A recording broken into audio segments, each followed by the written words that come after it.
Let's get all of this getting to know you shit out of the way. I'm Billy Dixon.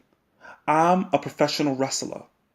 They call me the new classic or an angry young man, depending on who you asking. I'm born and raised in the South Bronx. Boogie down Bronx, you heard? Niggas talk bad about here. It's dirty. It's dangerous. I've been shot at. I've been stabbed, but I'm here. And nobody can't tell me that my Bronx ain't beautiful. We all share that same poetic drama that's etched upon all of our faces. But then there's me, and there's my story. Stand clear of the closing doors, please. My father is a deadbeat, and my mother, bless her heart, had to overcome cancer to get her college degree and then give me a better life. School was hell on earth, so I'ma skip over that. But my refuge was my grandparents' 3-bedroom apartment in the projects at Claremont Village. It's where I first saw professional wrestling, where I first found hope, where I first dared to even dream for something greater. I stand before you now, a 23-year-old black man of a queer experience, and I have a dream. I want to turn all this trauma into triumph, and through wrestling, I will make this world a better place than I found it. Don't believe me, just watch me. Because on this ride, I can't stop, and I won't stop. So this is my happy place. This is where I meditate before important life decisions, big matches, big opportunities, and I'm a Gemini. I'm not sure if that's a water sign or whatever, but like there's something about being near water, no matter what time of year it is, that it gets me in the right state of mind. The wrestling school I trained at was in a body shop that was renovated. And little did I know that when I would walk through those doors, I would never walk out the same again. I started there, and I had beautiful moments, and I met amazing people, and I have moments that I can't forget. But it also comes with, there's a dark side that maybe this ain't the time to talk about, but I went through a lot there. So let's fast forward a couple years ago. I'm 21 years old. You can't tell me shit. I got a full-time job. I'm in wrestling training. I'm wrestling on shows. I'm doing it.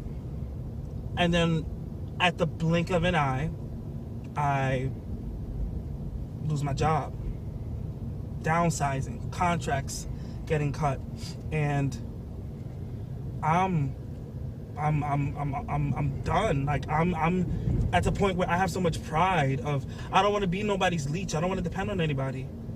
So we packed up all my shit.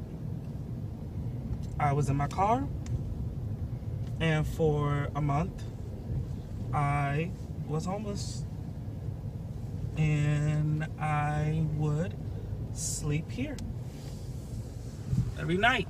I would sleep here. I would cry myself to sleep, and living off a ration of peanut butter and apple juice from the food bank. And I did that for a little over a month.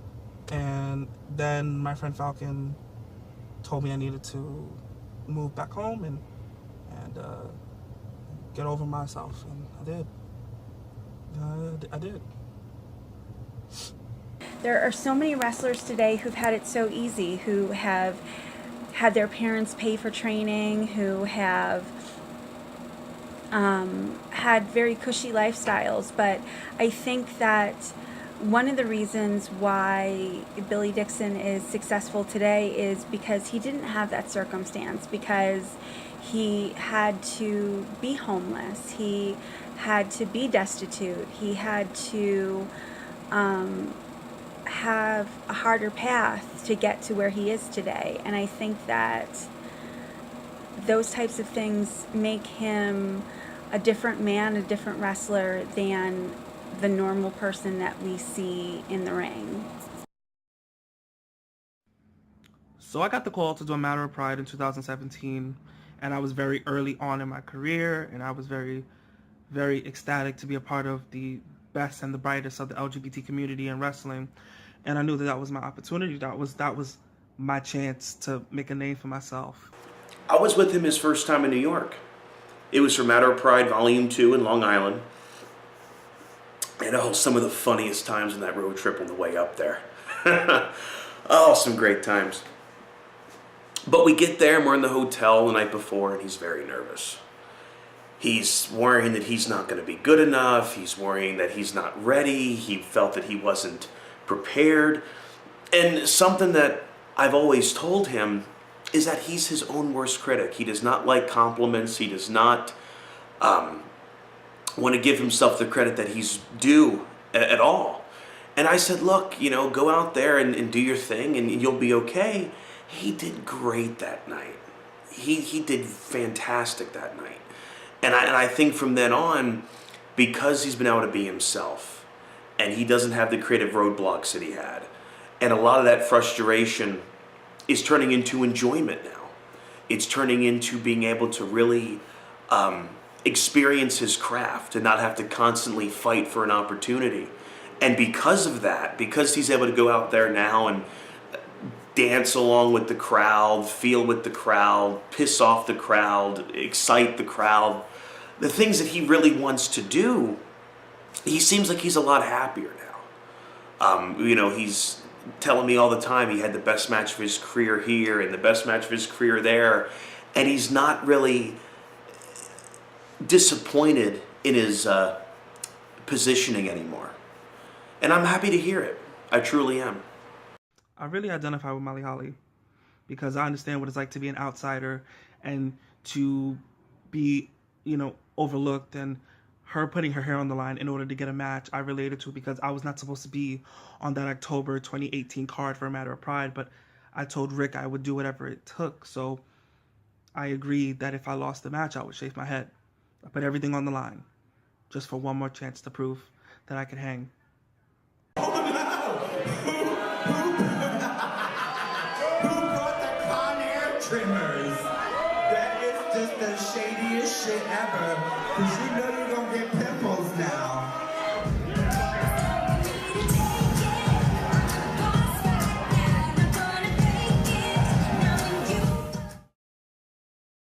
In the ring, Billy is so giving. He wants to make everyone and anyone look good, and when you do that as a performer, you make yourself look just as good, if not better. Billy is one of those people who will work his ass off, and he wants this so badly. And to see where he's kind of going right now, it kind of warms my black heart a little bit, because he does work so hard, and he's always trying to always better himself. For someone who goes through so much personally, and to be still that kind of a person, it's amazing. Because I don't know if I have the wherewithal to be so positive and be so nice to people if things that he's gone through in his life. So I value Billy Dixon as a friend and as a performer, but more importantly, as my friend. All hands out, no cap, that's my brother, you know what I mean? So I'm just looking forward to the day where it's just me and him one-on-one again, in between them yellow ropes, you know what I'm saying? But it's a story that you gotta listen to, so you gotta respect it, and please, just once you get to know him, you're gonna love him. Something I learned early on is that not only does he have a passion for wrestling, but he has a passion for the LGBTQ community. He's very, very adamant about this is the rights that we should have. This is the message that I want to send. This is the wrong that needs to be undone. And this is why this should happen. Ultimately, I think the wrestling world and the world in general is going to remember you as somebody who cared a lot about wrestling and about LGBTQ issues, and who cared about kids like you, and who cared about well, I'm getting emotional, who cared about people and who cared about their brothers and sisters, and who wanted to make the world a better place. So I think that that will be your legacy, is making the world a better place, not only for people like you, but for everyone. And I think that's what makes you special, and that's what makes you different, and that's what the world needs more of, is people like you. When it's all said and done, what I want to do, and I hope that I've created a career that I can do it, is I want to open up the world's first queer wrestling school. And I want it to be a safe space for all those kids around the world that may have had a hard time just because they are a part of our community. Who knew that getting your head shaved could be one of the most religious experiences of your life? So January, a Matter of Pride comes up. I'm supposed to face Jared Evans. And he gave his notice ahead of time and said that he couldn't make the show. He had a very important engagement he had to attend to. I understand that. Hey, we all got to call out from time to time. But I drove 7 hours from Virginia to New York City. I drove 7 hours and I was told, we got nothing for you. So I sat in the back at Lucky Cheng's, the same place I shaved my fucking head in the middle of the ring. And I watched that show. And I watch people that ain't even gay have matches. And I watch people not be me. Not be at a new classic. Not entertain the way I can. And I realized that I wasn't given a substitution. And I wasn't given a better option because I'm a guppy. I ain't taken seriously here. So then I realized I had to become a shark. And the shark just does whatever the fuck they want to do.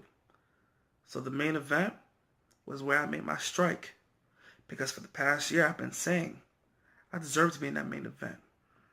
So if everybody wanted to know why, it's because I had to show everyone that Billy Dixon is a shark. He's no longer a guppy.